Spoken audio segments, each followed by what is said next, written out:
2 days before Christmas, cousins Layla and Maya were thrilled to spend the holidays at their grandmother's house, surrounded by dense, eerie woods. While exploring the backyard, they found a hidden trapdoor near the shed. Beneath it lay an old, tattered book. The leather binding was cracked, and the yellowed pages contained strange Christmas carols with hauntingly beautiful, unfamiliar lyrics.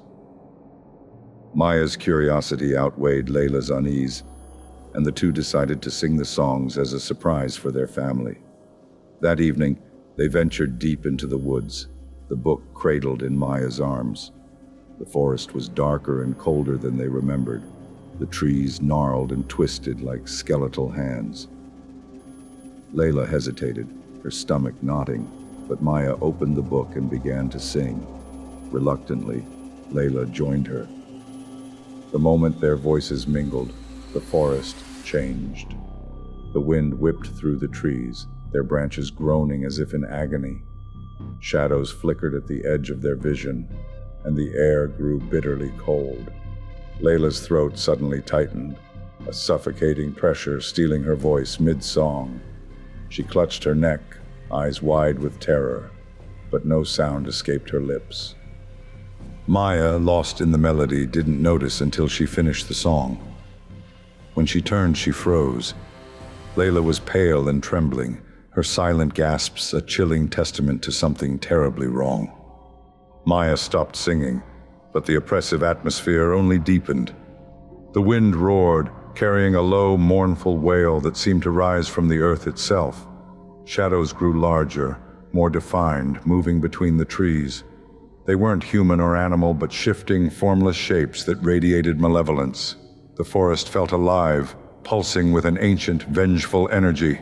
Terrified, Maya grabbed Layla and tried to flee, but the woods seemed to twist around them. Every step deeper entangled them in the forest's grip. The trees loomed closer, their branches tangling above as though sealing them in. The wailing grew louder, pressing against their skulls, until it felt as though the forest itself was screaming. Then from the darkness, their grandmother emerged. Her face was grim, her movements swift. Without a word, she snatched the book from Maya and dragged them toward the house. Only once they were safe inside did she explain. The book, she revealed, was a cursed relic from the church, written by a singer whose rivals had destroyed her voice. In her fury, she cursed the carols, dooming anyone who sang them to lose their voice forever. The church had hidden the book, but it had resurfaced, claiming another victim, Layla. The only way to stop the curse was to return the book to the church, where it would remain sealed forever. Their grandmother handed it over that very night, warning the cousins never to speak of it again. Though the curse was contained, Layla's voice never returned. Her silence haunted the house, a stark reminder of the night they ventured too far into the woods. Even as the book disappeared from the world, whispers lingered in the forest, and on cold, quiet nights, the mournful wail of the cursed carols could still be heard. 2 days before Christmas, Elena and Sam set out for a long drive, seeking escape from the chaos of the holiday season. As the snowy landscape stretched before them, they noticed a flickering light in the distance, a bonfire glowing at the edge of the woods.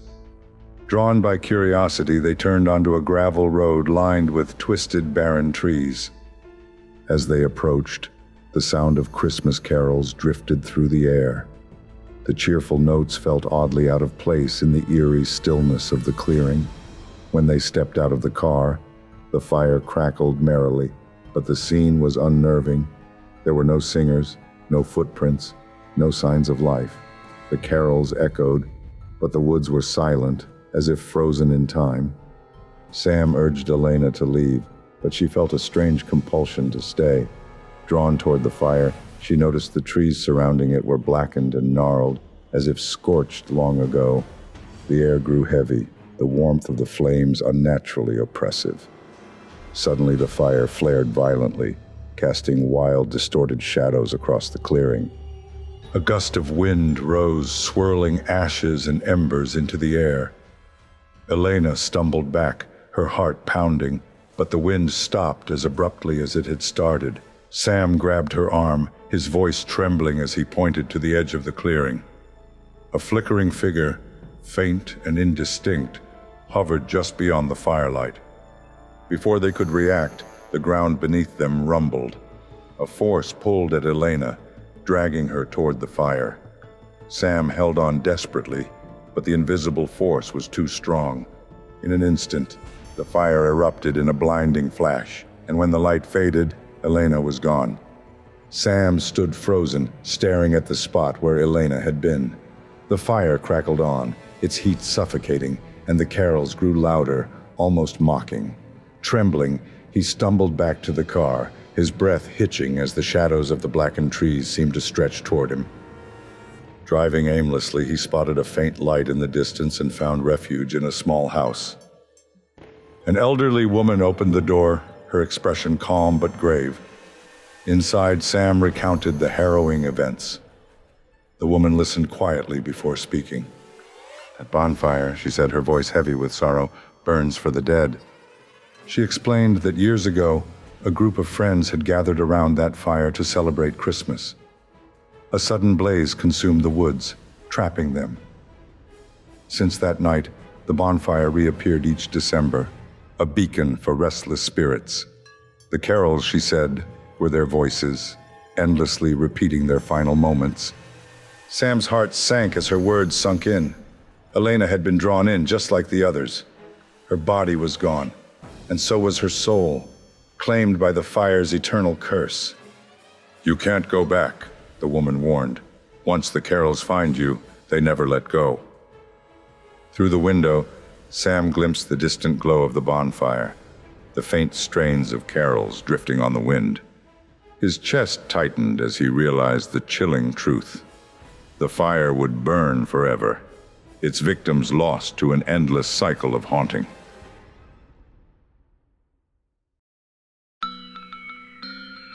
A week before Christmas, 5 friends, Toby, Amanda, Carl, Liza, and Ravi, set off on a school excursion to a remote town. When the quaint, festive hotels were all fully booked, they reluctantly settled into an old, dilapidated hotel on the outskirts.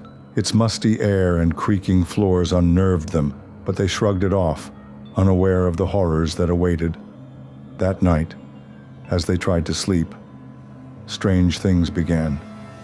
Liza felt a sudden icy wind swirl around her room, even though the windows were tightly shut. The flickering light above her cast erratic shadows across the walls as faint Christmas carols echoed through the air. She rushed into the hallway, only to find her friends equally disturbed. They exchanged anxious glances, but Toby insisted it was nothing. The next day, they explored the nearby woods, hoping to shake their unease. But as they ventured deeper, the oppressive silence and looming trees seemed to close in, filling them with an inexplicable dread. When they returned to the hotel, the tension only escalated. That evening, the hallway lights went out, plunging the hotel into darkness. A loud bang reverberated through the building, followed by the slow, deliberate creak of something moving overhead. Amanda and Carl climbed the stairs to investigate, their flashlights casting shaky beams. At the end of the dark hallway, a door creaked open on its own. They froze, their breaths visible in the frigid air, but saw no one. In their room, Ravi and Liza heard soft knocking at their door. Ravi opened it to find nothing but an empty corridor. As he turned to close the door, a shadow slipped across the wall behind him. It moved closer, growing darker with each step. The air thickened, suffocating him until he slammed the door shut in panic. Later that night, Toby was the first to hear it, a woman's voice singing a distorted, mournful melody. The sound grew louder, and suddenly, a deafening crash echoed through the hall. The group rushed out to find a large, blackened stain on the floor near the staircase. It resembled something being dragged, leaving behind an acrid, burnt smell. Then Toby screamed. His body contorted, his face twisted in silent agony as he collapsed to the floor. Before their eyes, he vanished, leaving nothing but the dark stain where he had stood. Terrified, the remaining friends fled to the front desk, only to find the receptionist gone. A single note lay on the counter. "Leave before it's too late." They bolted into the freezing night, finding refuge in a nearby library. The elderly librarian, stern but kind, listened to their frantic story. Her expression darkened as she revealed the truth. Years ago, the hotel had been the site of a horrific tragedy. A group of friends stayed there during a harsh winter, but a violent argument ended with one, Jack, murdering his friend Henry. When the others discovered the crime, they fled in terror, leaving Jack alone. Days later, his body was found in the woods, twisted in fear and covered in burns. Since then, the hotel had been cursed, its spirits growing angrier each year, culminating on Christmas Eve. The librarian explained that the spirits, trapped in the cycle of violence, sought vengeance against anyone who entered. She warned Amanda, Carl, Liza, and Ravi that the hotel was not finished with them. The friends exchanged horrified looks. Outside, the wind howled like a warning, and in the distance, the hotel loomed, its windows glowing faintly as though it was watching, waiting for its next victims.